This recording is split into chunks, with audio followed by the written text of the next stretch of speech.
What is up, everybody, and and welcome back to Cipher Secret. Today we will be reading Chapter 34, Exploring the Demonland, Part 2. As soon as Kinesi's hand was a few centimeters above the golden knob, Dipper's mind practically exploded with possibilities. What would he want them to see? Maybe it was a test for them to begin their practices, or maybe not. Whatever it was, he had better show it soon. Daniel tried his best to control his breathing and focused on what was really important, suppressing his own feelings and putting that excitement of a new discovery ahead over it. Perhaps he could forget Azef existed for a while. Perhaps they could still be friends? What if those feelings weren't real? Why then did they feel so real? Why did he feel like that? Was it because now Azef considered him his boyfriend earlier? Daniel knew it was just to scare the demon girl away, but he couldn't forget it. The words still echoed in the depths of his mind and bounced around in his skull. Love was an antagonizing yet vicious feeling. Could he consider this love? Daniel was sure he only knew Azef for a few months, and even then he noticed a few things about his friend, but nothing he'd drool over like a teenage anime yaoi fangirl. Why did he begin to develop these strange feelings? Why did he feel so attracted to them, willing to embrace them in that new revelation? Daniel knew he was one strange being, and needed to be studied as soon as possible. Even being dissected would be less embarrassing than to admit having a crush on his male friend. After a few seconds of pure tension set around the room, Kinesi opened the door slowly. Dana lost her cool immediately. "Come on! Can we stop pretending this is some kind of suspense fanfiction and you just open the fucking door already?" she yelled. Everybody turned to stare at her as she rolled her eyes, crossing her arms. "Ah, don't tell me you weren't thinking about this earlier. Y'all are guilty!" she yells dramatically. The children, though, had to admit they did think about this, but secretly, what would be the use, though, if their mentors could read minds? Kinesi's lips curved into a small smirk as he opened the door faster and entered, making the room for the other ones to repeat his action. That's when the apprentices saw what was going on. Sharp blades clashing against each other as sparks flew into the sky. The air was heavy with tension as the demons prepared their attacks against their foes in the other side of the arena. Beams of multicolored energy stole all the attention with their glorious light. The place was not only a complete hell, but it would also be considered a heaven. Above them there was a delicate glass ceiling, exposing the moonlight to every demon present in the room. The attackers saluted each other before making the first move and seeing who would win the round. Demon against demon, beast against beast. Metal against metal. Attack, retreat, rinse and repeat. It was almost mechanical. During the chaos, Dipper questioned himself. What exactly am I seeing? "I think you're wondering what's going on," Beatrice guessed. "Oh, wait, they can read minds. Never mind, then," Dipper thought while biting his lower lip, patiently waiting for an answer. It felt like an eternity, when it was in fact only a few seconds. They all looked around the room once more, musing in the meaning of all that. "This," Bee said, while motioning to the arena, "is a battlefield. You'd better get used to it right now, because from tomorrow on, you shall train on it exactly how these guards are training," she explained. Dipper felt a bittersweet feeling. He was thrilled to be able to have so much space to move on and practice new movements and abilities, but at the same time, anxious and scared for what would come next. Would he survive to see his loved ones again? It was only a month. Maybe he could make it through that.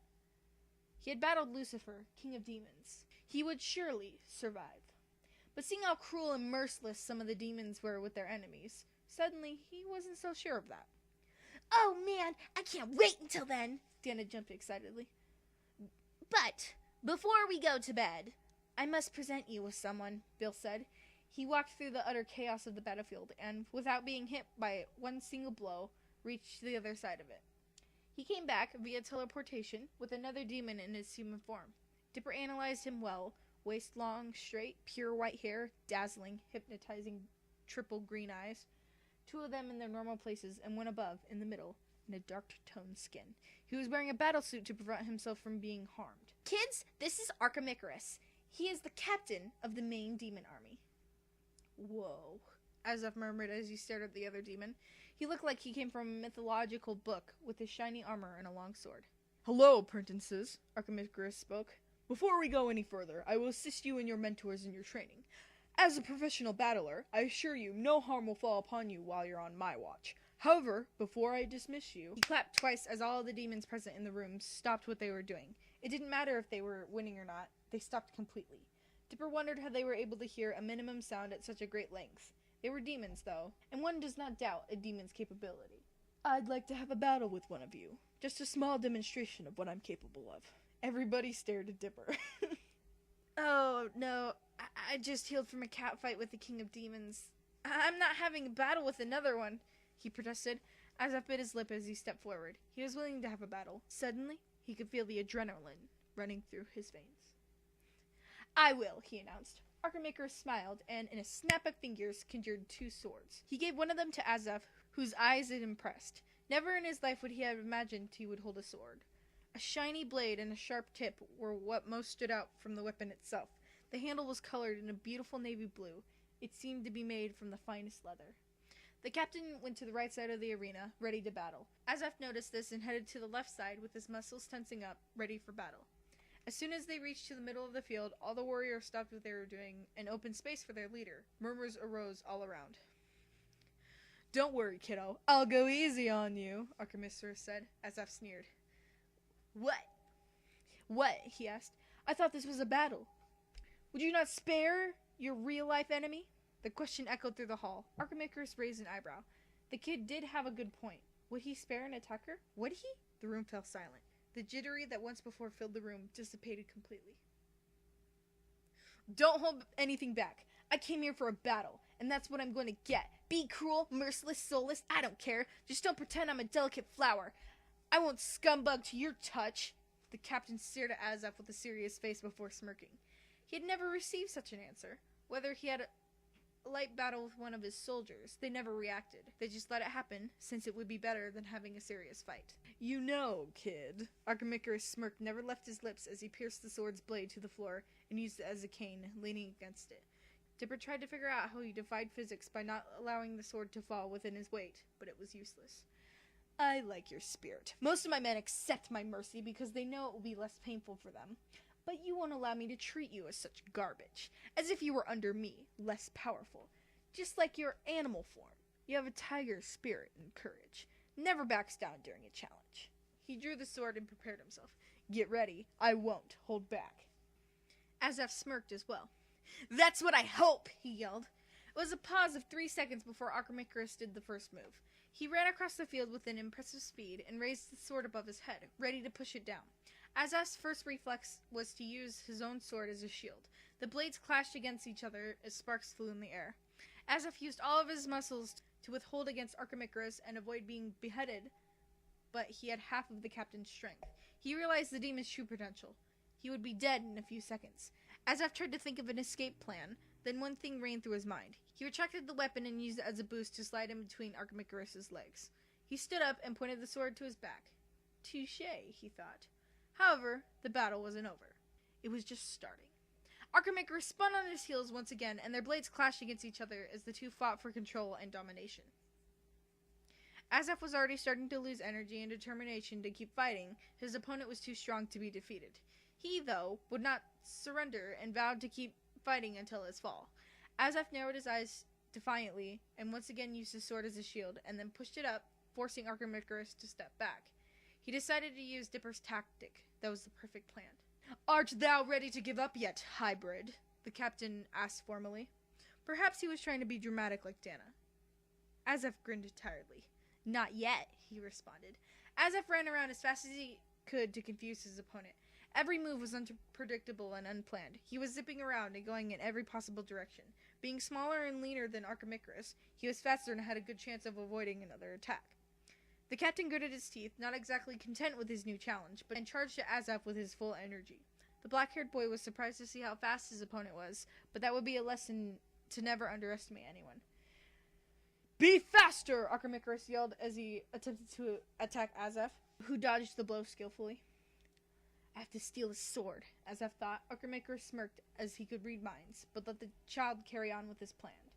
"Let's see how this goes," he wondered. Azaf then continued his previous plan. The goal was to tire Archimaker mentally and physically, but, being a demon, his plan perhaps wasn't the brightest one. Just like the soldiers earlier, Archimaker attacked and retreated when he felt threatened. Azaf tried his best to run in every possible direction, but being just a half-demon, it was a difficult task. However, his plan immediately failed after Archimedes bumped into him purposefully, making Azaf fall to the floor and let go of his sword, which flew a few centimeters away from him. Noticing his vulnerability without a weapon, and how the captain was charging against him, Azaf used his psychic powers to bring his weapon to his hand. Using your psychic powers, huh? Clever, but not fast enough.